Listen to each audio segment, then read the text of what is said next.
தேர்தலை சுதந்திரமாகவும் நியாயமாகவும் நடத்திட முழு ஒத்துழைப்பு வழங்க வேண்டும் என வேலூர் மாவட்ட தேர்தல் அலுவலரும் மாவட்ட ஆட்சித்தலைவருமான சுப்புலட்சுமி வேண்டுகோள் விடுத்துள்ளார். மாவட்ட ஆட்சியர் அலுவலகத்தில் சட்டமன்ற தேர்தல் தொடர்பாக அரசியல் கட்சியினர் பங்கேற்ற ஆலோசனை கூட்டம் நடைபெற்றது.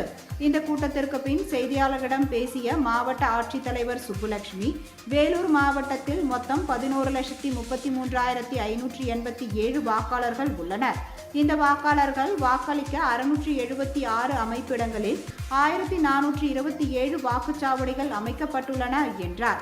மாவட்ட தேர்தல் அலுவலகத்தில் பொதுமக்கள் தேர்தல் தொடர்பான புகார்களை தெரிவிக்கவும், பறக்கும் படை மற்றும் நிலை கண்காணிப்பு குழுக்களை கண்காணிப்பதற்காக தேர்தல் கட்டுப்பாட்டு அறை அமைக்கப்பட்டுள்ளது என்றும் அவர் அப்பொழுது தெரிவித்தார்.